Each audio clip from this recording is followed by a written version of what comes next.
डर की दास्तां YouTube channel पर आपका स्वागत है दोस्तों। यहाँ आपको सुनने को मिलती है भूतिया कहानियां। इसीलिए हमारे चैनल को सब्सक्राइब कर लीजिए। अब चलिए कहानी शुरू करते हैं। दोस्तों, मेरा पुराना यूट्यूब चैनल जिस पर 20,000 सब्सक्राइबर थे, स्ट्राइक की वजह से डिलीट हो गया। अभी 20,000 ही थे। सोचा था 30-35,000 हो जाएंगे, तब बैकअप चैनल बना लूंगा। इसलिए बैकअप चैनल भी नहीं बनाया था। प्लीज़ दोस्तों, इस चैनल को भी सपोर्ट कर दीजिए। अब हम अपने इस वीडियो पर आते हैं।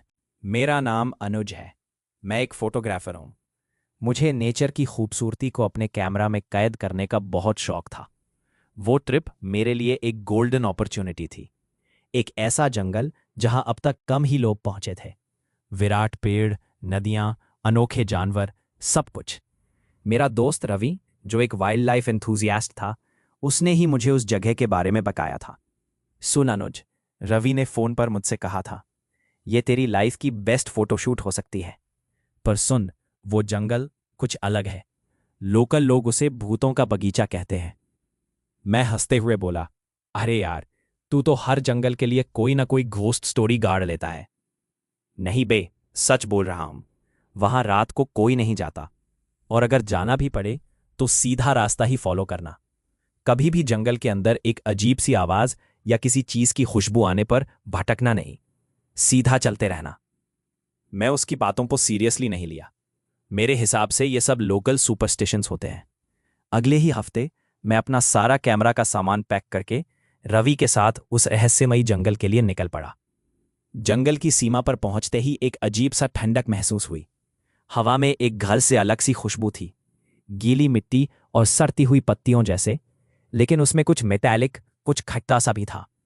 रास्ते इतने सुंदर थे कि मैं तुरंत ही अपना कैमरा निकालकर क्लिक लेने लग गया। पहला दिन बहुत अच्छा गुजरा।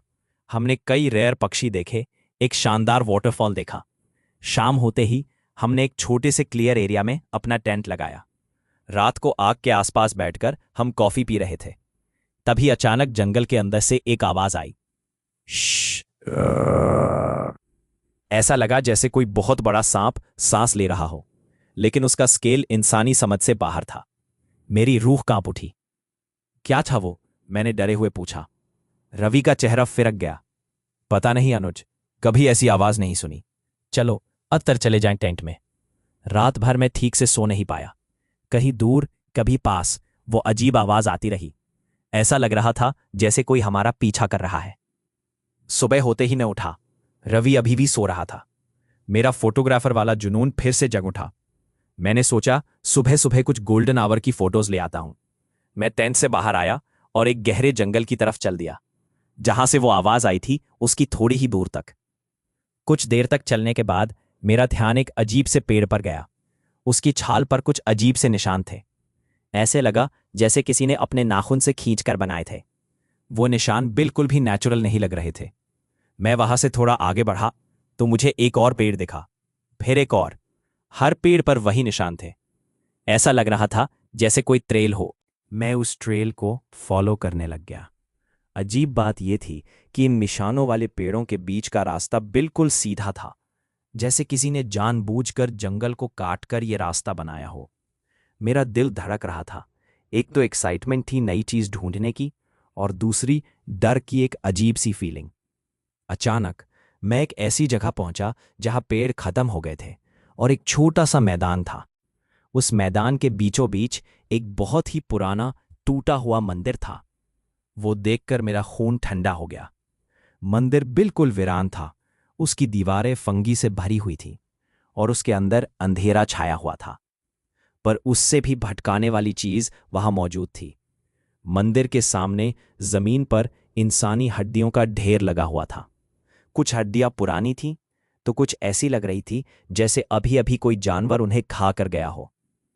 घबराकर मैंने अपना कैमरा उठाया और कुछ फोटोज खींचे। तभी मेरे पीछे एक पट्टियां सरसरा हुई। मैं तेजी से मुड़ा। वहां कोई नहीं था, लेकिन हवा में वही खट्टी मेटालिक खुशबू और ज्यादा तेज हो गई थी। मैं समझ गया कि यहां से वापस जाना ही बेहतर होगा। मैं जिस रास्ते से आया था उसी से वापस मुड़ा, लेकिन कुछ गलत था। वो निशान, वो पेड़, वो सब गायब थे। मैं कहीं और था। मैं भटक चुका था। घबराहट ने मुझे घेरा। मैं दौड़ने लग गया, इधर उधर, कोई भी रास्ता पकड़कर। मेरा दिल धड़क रहा था, सांस तेज हो गई थी। आखिरकार मैं एक जगह रुका जहां दो पेड़ ऐसे थे जैसे आपस में जुड़े हुए। उनके बीच से एक तंग रास्ता निकल रहा था। वो बिल्कुल वैसा ही था जैसे रवि ने कहा था, सीधा रास्ता। मैंने सोचा शायद यही वापस जाने का रास्ता है। मैं उसी पर चल दिया। थोड़ी देर बाद मुझे वही वाटरफॉल दिखा जहां हम कल आए थे। मैं जोर से चिल्लाया, रवि रवि, मैं यहां हूं। कोई जवाब नहीं आया। मैंने टेंट की तरफ दौड़ लगाई। जब मैं पहुंचा तो वहां कुछ भी नहीं था। टेंट, हमारा सामान, सब गायब था। बस वही खाली जगह थी। आग की राख भी ठंडी पड़ी थी, जैसे कोई यहां कई दिनों से नहीं आया। मैंने तो सोचा था कि तू कभी वापस नहीं आएगा। आवाज सुनकर मैं चौंक गया। मैं मुड़ा। रवि एक पेड़ के पीछे खड़ा था। उसका चेहरा बिल्कुल पीला पड़ा था, आंखें अंदर तक धंस गई थीं। रवि, भाई क्या हुआ? कहाँ है हमारा सामान? मैं उसे पकड़ना चाहता था, लेकिन उसने मुझे दूर धकेल दिया। तूने सुना नहीं मेरा? मैंने तुझे मना किया था। तू अंदर चला गया। अब वो तुम्हें देख चुका है। रवि की आवाज बिल्कुल बेजान थी। क्या बकवास कर रहा है? कौन देख चुका है?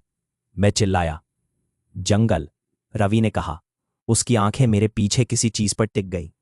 ये सब जंगल का हिस्सा है। ये जंगल जीता है और ये खाता है।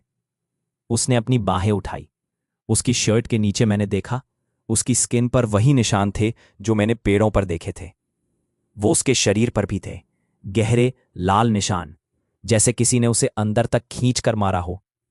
भाग अनुज, रवि ने कहा। उसकी आवाज एकदम फरसी हो गई। जब तक तू सीधे रास्ते पर है तब तक तू सेफ है। जा अभी, और कभी वापस मत आना। मैं कुछ कहना चाहता था, पर उसी वक्त वही श्श की आवाज हुई, लेकिन इस बार बिल्कुल करीब से। ऐसा लगा जैसे वो आवाज रवि के मुंह से आई हो। उसके मुंह से काला दर जैसा लिक्विड बाहर आया। मैं वहां से भागा, पीछे मुड़कर नहीं देखा। मैं बस दौड़ता रहा, उसी तंग रास्ते पर जिससे आया था। कितनी देर दौड़ता रहा पता नहीं। आखिरकार मैं जंगल से बाहर निकल आया, सड़क पर जहां मेरी गाड़ी खड़ी थी। गाड़ी का शीशा टूटा हुआ था, उसके अंदर टायर के निशान थे, वही निशान। मैंने गाड़ी स्टार्ट की और जिंदगी की सबसे तेज ड्राइव करते हुए शहर की तरफ निकल गया। वो दिन हुए कई महीने हो गए हैं।